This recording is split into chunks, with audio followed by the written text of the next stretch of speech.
Assalamu alaikum. My name is Kamran from Kamran's English Insight. Today I am going to be talking about something really important, like some crucial words and meaning with example sentences in Pashto. نن به موږ د vocabulary په حواله سره خبره کوو، د اهم vocabulary په حواله سره به خبره کوو، د داسې words او د داسې meaning په حواله سره به خبره کوو چې هغه روزمره ویلې کیږي. هغه الفاظ موږ تاسو لا په دې ویډیو کې راوړي دي کوم چې روزمره بنیاد سره ویلې کیږي، روزمره ویلې کیږي او چې هغه تاسو لا نه درځي نو تاسو د هغه نه بغیر انګلیش نشئ ویلی. نو نن د قیمتي ټایم نه تاسو موږ لا 8 منټه راکئ او ډیر څه یاد کړئ، ورډز میننګ یاد کړئ، ډیر اهم ورډز یاد کړئ، هغه الفاظ یاد کړئ کوم چې روزمره استعمالیږي. لیټس ګیټ سٹارټډ. زموږ سره فرست ورډز چې کوم زموږ سره دی، پهلا الفاظ اویر. اویر مطلب دی خبر. زموږ سره ورډ دی اویر. اویر مطلب دی خبر. اویر څه مطلب دی؟ خبر.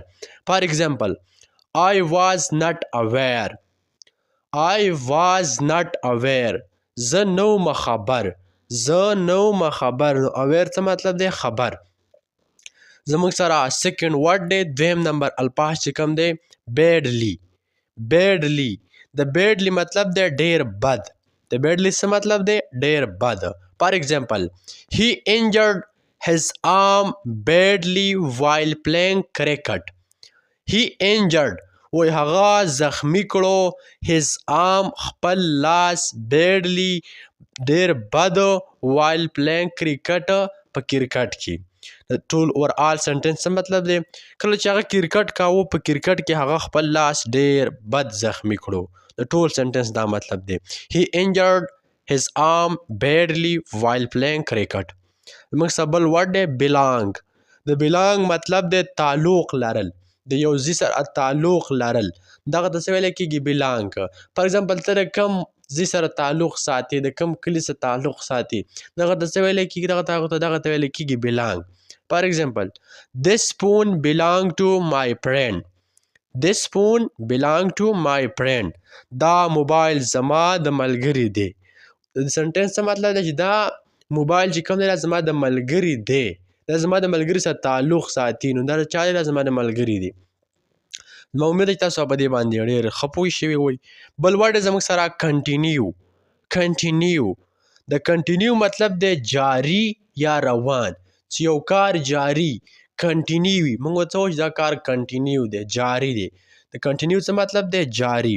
فار ایگزامپل we want you to continue this course.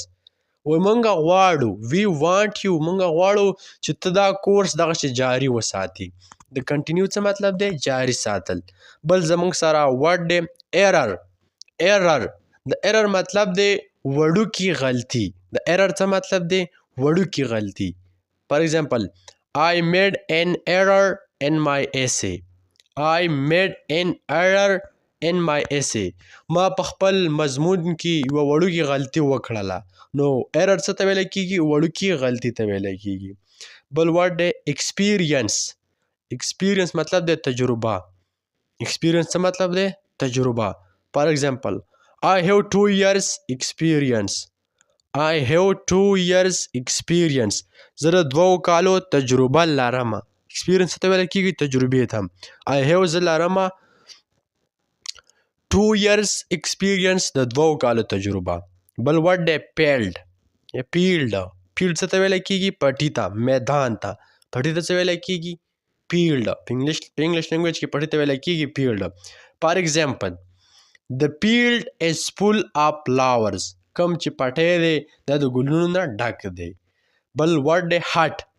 د هټ مطلب دی خوږول، درد کول، دغه ته څه ویلی کېږي؟ هټ ویلی کېږي. فار ایگزامپل does it hurt؟ آیا دا درد کوي؟ does it hurt؟ آیا دا درد کوي. بل زموږ سره ورډ دی ججمنټ. ججمنټ ویلی کېږي قضاوت ته، فیصلې ته. فیصلې کول ته ججمنټ ویلی کېږي. فار ایگزامپل the day of judgment. the day of judgment څه ته ویلی کېږي؟ د فیصلې ورځ یعنې د قیامت ورځ. زموږ سره بل ورډ را سره دی لایکلی. لایکلی مطلب دی غالبا یا ممکنه ده. لایکلی څه مطلب دی؟ غالبا ممکنه ده. It's likely to rain today. It's likely to rain today. وی غالبا چې نن باران وشي. It's likely to rain today.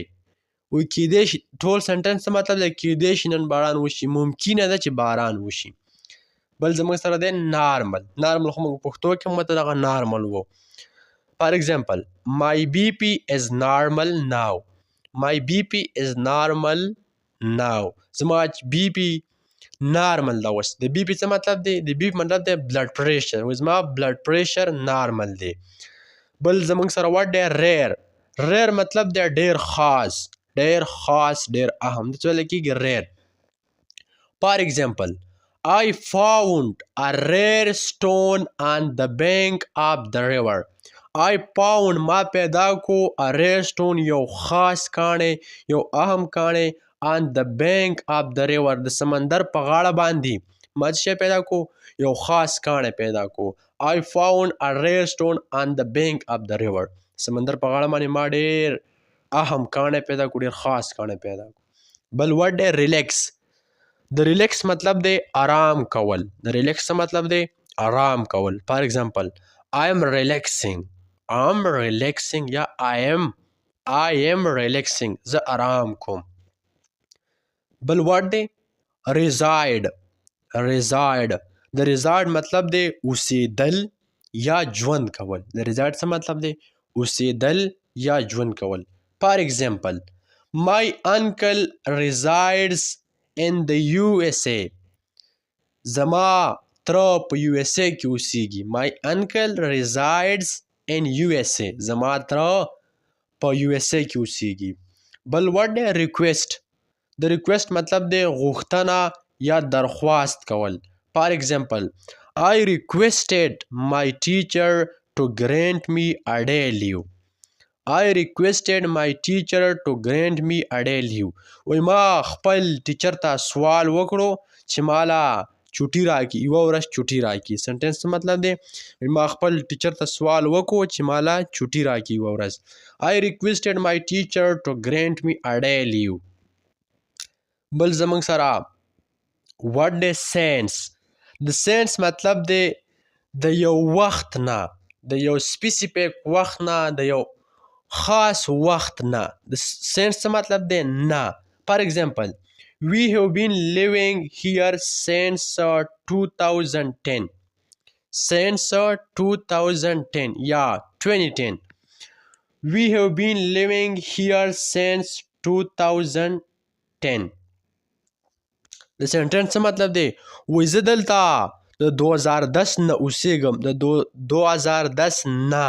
سینس څه مطلب دی؟ نه. 2010 نه. دلته سینس څه معنی ورکړه؟ نه. دا we have been living here since 2010. وایي زه دلته 2010 نه اوسېږم. بل ورډ دی ریزلټ. د ریزلټ مطلب دی نتیجه. ریزلټ څه مطلب دی؟ نتیجه. فار ایگزامپل as a result he was fired. وایي پرې نه ووتو. as a result he was fired. په نتیجه کې هغه د نوکرۍ نه ووتو.